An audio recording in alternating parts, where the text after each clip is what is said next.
Hi. இப்போ ஆட்டு மூளை எப்படி செய்யுதுன்னு பார்க்கலாம். சட்டியில் எண்ணெயை ஊற்றிடலாம். வெங்காயம் பொடியாக நறுக்கின வெங்காயம் ஒன்று சேர்த்துடலாம். அதில் சேர்த்துட்டு நல்லா வதங்க விட்டுருவோம். நல்லா பொன்னிறமாக வதங்கணும்.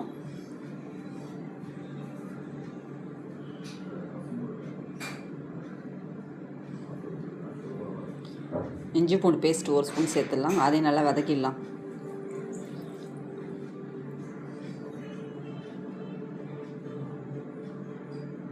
இப்போ மிளகாத்தூள், கரம் மசாலா, மஞ்சத்தூள், உப்பு, தனியாத்தூள் சேர்த்துடலாம். அதில் நல்லா சேர்த்துட்டு நல்லா கலந்து விட்டுடலாம் பச்சை வாசனை போகிற அளவுக்கு.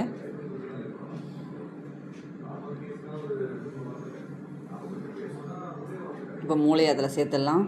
மூளையை நல்லா க்ளீன் பண்ணி வச்சுருக்கேன். அது மேலே இருக்க நரம்பெல்லாம் எடுத்துகிட்டு க்ளீன் பண்ணி வச்சுருக்கேன். நல்லா பொறுமையாக கலரி விட்டுப்போம். அதை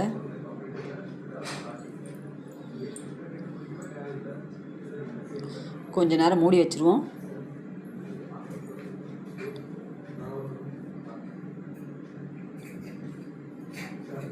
மூடியை திறந்து பார்த்துடலாம்.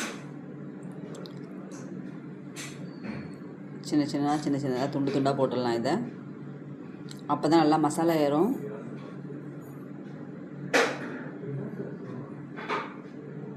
நல்லா கலந்து விட்டுடலாம். மசாலா அப்போ தான் நல்லா ஏறும். அதில்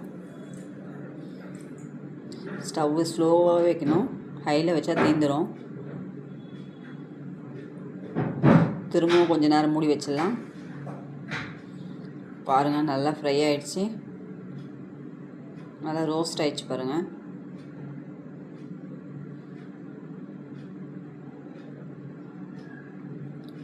இப்போ மிளகுத்தூள் கொஞ்சம் லாஸ்ட்டாக சேர்த்துடலாம். மிளகுத்தூள் சேர்த்துட்டு இறக்கிடலாம். 2 கலர் கலரிட்டு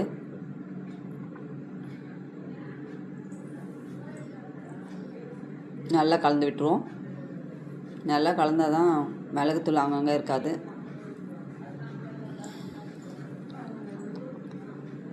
அவ்வளோதான், பவுலில் எடுத்துடலாம். அதை நல்லா ரோஸ்ட்டாக இருக்கு பாருங்கள்.